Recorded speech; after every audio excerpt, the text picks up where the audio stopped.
Happy Halloween, film friends! Ooh. I'm Nick Furman. This is Furman on Film. Welcome to the channel.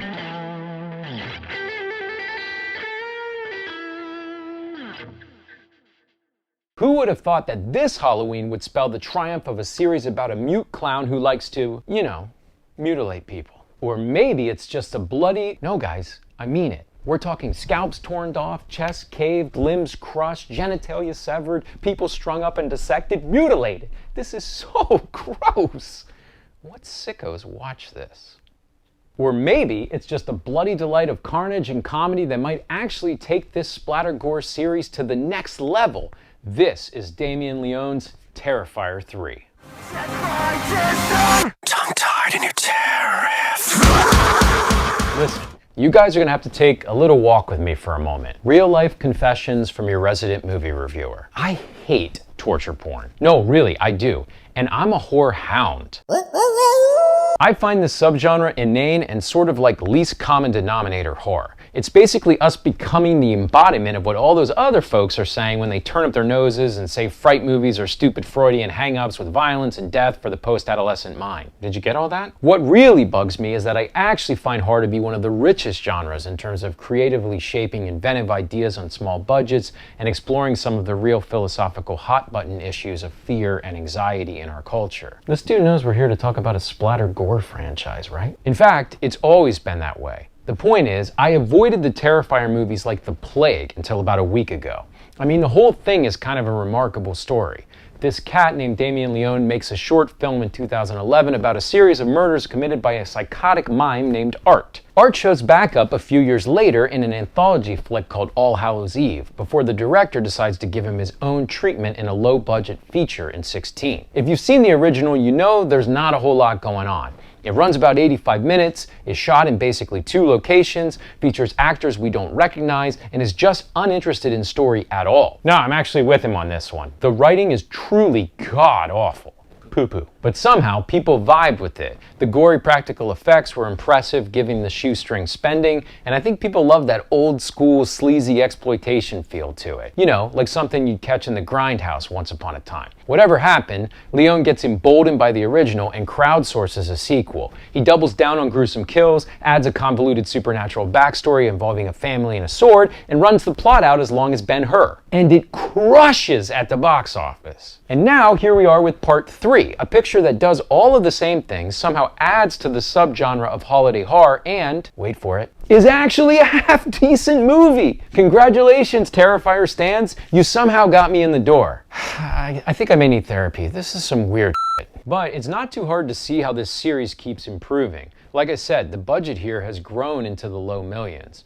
Damien Leone's craft evolves with each new Terrifier entry in terms of writing, somewhat, and filmmaking chops. He continues to find ways to double down on showcasing gnarly kills and severed limbs. From its outset, the practical effects have been a cut above with this franchise, and costume and makeup design have begun to catch up to the curve. Yet none of this is why I actually kind of enjoy Terrifier 3. Nah, it's more so because it started to send up its own mythos. Rather than being so dour and self-serious, the director starts to play in his own bloody bathwater here. We start to have a little fun.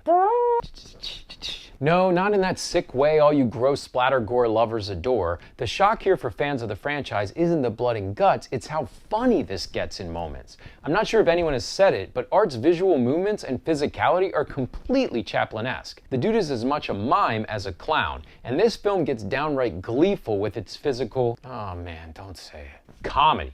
Just think about the best 2 kill scenes in this flick. I'm of course speaking of a certain shower sequence and one would say an off-duty Santa Claus kicking back at a bar. Here, these are jubilant and just raucous. Liquid nitrogen just never gets old.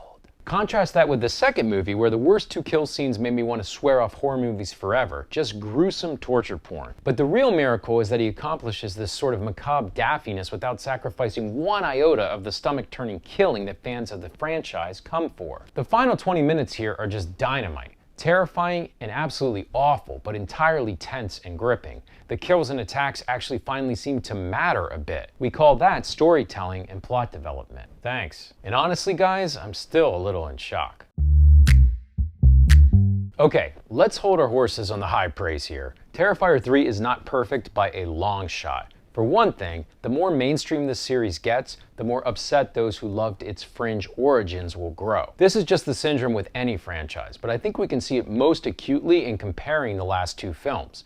If you're a Terrifier 2 defender, what you probably love is just how brutal it was. Expanded horrors from the original, while also introducing a pretty awesome heroine and some backstory. To these folks, this third movie may just sort of dilute the tear a little with all of these human stakes. I don't need any feelings and story in my Grand Guignol. Or, as a friend who watched 3 put it succinctly, picture someone flipping between a Hallmark Christmas marathon and a live surgery channel. Yeah, it's jarring. And though the horrific kills are individually tense, the impact of them tends to be dulled as the story stacks more and more violence upon itself. But look, the real issue with this franchise continues to be screenwriting. In a larger slasher genre, which has never been known for its fine writing, Leone's films take the cake. He's continually plagued by waist-deep, exceedingly convoluted mythology and tons of padding until we're left with another film topping 2 hours. This should just never be the case in a Terrifier movie. So, what do we conclude? Terrifier 3 is a kind of wonder, taking Art the Clown from indie obscurity to mainstream madness with more polished, bigger budgets and a surprisingly effective dose of dark humor. With Leone's practical effects and over-the-top kills still intact, this movie manages to tease some human drama amid all the carnage. But the film is not without its cons, as our final product is a mix of mediocre writing, awkwardly forced world building, and tonal shifts which may push some fans of the franchise away. Still, whatever your final feelings, Terrifier 3 proves there's still plenty of bite left in this Splatter saga. Tongue-tied in your